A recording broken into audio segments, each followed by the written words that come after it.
Episode 1 में हमने सबसे पहले कोर्स का इंट्रोडक्शन किया और फिर जाना कि रेजिन किसे कहते हैं और इपॉक्सी रेजिन और यूवी रेजिन में क्या फर्क है।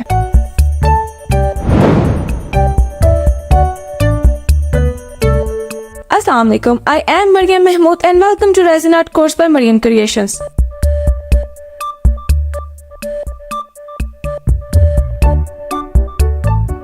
रेजिन आर्ट में जो सबसे मेन चीज है वो है रेजिन, और जैसा कि हम सब ऑलरेडी जानते हैं कि रेजिन की 2 मेन टाइप्स हैं। Number 1 epoxy resin, number 2 UV resin.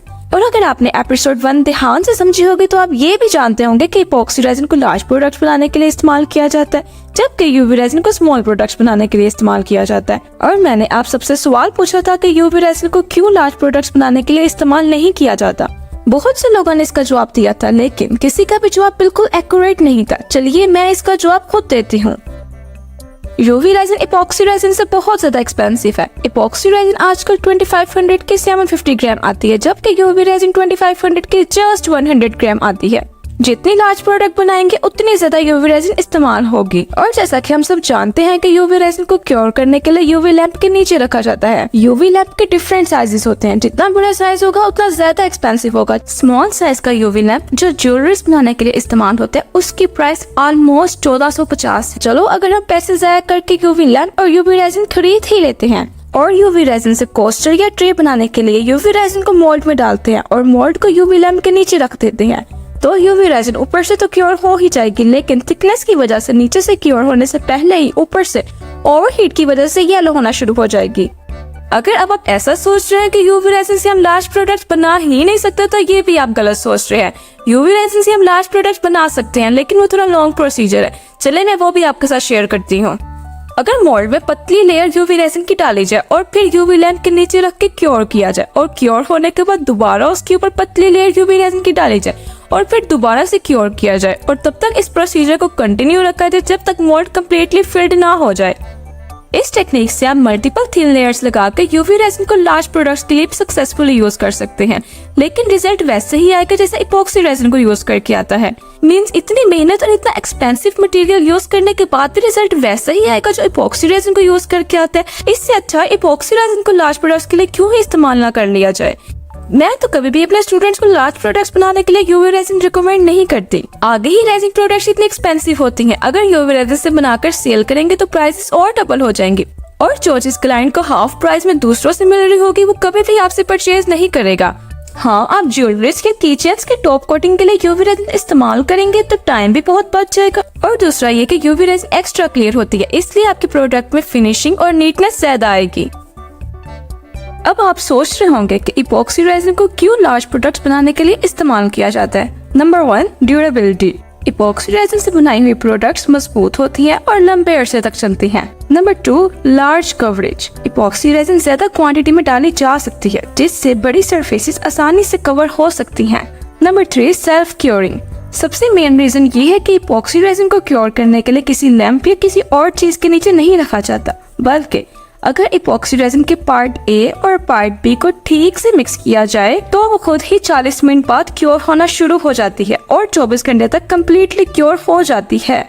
अब आप सोच रहे होंगे कि इपॉक्सी रेजिन को ठीक से मिक्स करने का क्या मतलब है। इपॉक्सी रेजिन को ठीक से मिक्स करने का एक तरीका होता है, चलिए आपके साथ वो डिस्कस कर लेती हूँ। स्टेप 1, सबसे पहले तो इपॉक्सी रेजिन के part A part B means resin और हार्डनर दोनों को एक्यूरेट मेजर किया जाए। मींस अगर इपॉक्सी रेजिन 1:1 है तो रेजिन और हार्डनर की एग्जैक्टली सेम क्वांटिटी रखी जाए, और अगर इपॉक्सी रेजिन 2:1 है तो ठीक से मेजर करके रेजिन की क्वांटिटी हार्डनर से डबल रखी जाए। अब आप सोच रहे होंगे कि मैंने एपिसोड 1 में 1:2 का बताया था, ये 2:1 कहाँ से आ गया। 1:2 और 2:1 दोनों का सेम ही मतलब है, यानी कि रेजिन की क्वांटिटी हार्डनर से डबल डाली जाए। इसी तरह 1:3 और 3:1 का भी सेम ही मतलब है, यानी रेजिन हार्डनर से ट्रिपल क्वांटिटी में डलेगा। अब आप सोच रहे होंगे कि आपको कैसे पता चलेगा कि आपकी इपॉक्सी रेजिन कौन से रेशो वाली है। जो इपॉक्सी रेजिन का बॉक्स या बोटल्स होती है उस पर रेशो लिखी होती है, और अगर ना लिखी हो तो आप जहाँ से रेजिन परचेज करते हैं आप उनसे रेशो लाजमी पूछ लीजिएगा, वो आपको ठीक से गाइड कर देंगे। अब सवाल ये है कि रेशो तो आपको पता चल गई, लेकिन अब एक्यूरेट क्वांटिटी कैसे मेजर की जाए। ज्यादातर रेजिन्स 2:1 होती हैं, इसलिए मैं 2:1 मेजर करना सिखाऊंगी। प्रोफेशनली मेजरिंग के 2 तरीके हैं। एक वेट मशीन से, दूसरा सिलिकॉन मेजरिंग कप से। वेट मशीन से मेजर करने के लिए हमें एक तो वेट मशीन चाहिए, इसके अलावा हमें प्लास्टिक डिस्पोजेबल ग्लास चाहिए। सबसे पहले ग्लास को मशीन के ऊपर रखना है और वेट 0 पर सेट कर लेना है। ध्यान रहे कि ग्लास क्लीन और ड्राई होना चाहिए। इसके बाद आपने ग्लास में रेजिन डालनी है। रेजिन डालने के बाद वेट ध्यान से देख लेना है और मशीन दोबारा 0 पर सेट कर देनी है। अगर रेजिन का वेट 60 ग्राम था, यानी उससे हाफ 30 ग्राम हार्डनर आपने रेजिन में डालना है। अब बात कर लेते हैं सिलिकॉन मेजरिंग कप की। सबसे पहले तो कप क्लीन और ड्राई होना चाहिए। इसके बाद आपने कप को किसी प्लेन सरफेस पर रखना है और फिर आपने उसमें रेजिन डालनी है। अगर आपने रेजिन 20 ग्राम डाली है तो उससे हाफ यानी 10 ग्राम हार्डनर रेजिन में डलेगा। वेट मशीन में तो हमारे पास ऑप्शन होता है वेट 0 पर सेट करने का, तो हमारे लिए इजी हो जाता है। लेकिन सिलिकॉन मेजरिंग कप को यूज करने के लिए हमें थोड़ा ब्रेन यूज करना पड़ता है। यानी 20 ग्राम रेजिन ऑलरेडी कप में है, अब आप इसमें 10 ग्राम हार्डनर डालेंगे तो टोटल वॉल्यूम 30 ग्राम हो जाएगा।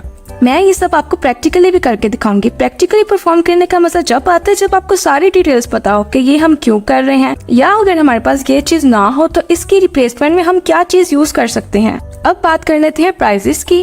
स्मॉल साइज वाली वेट मशीन ऑलमोस्ट 900 की आ जाती है, जबकि थोड़े बड़े साइज की 10 kg मेजरमेंट वाली ऑलमोस्ट 1300 की आती है।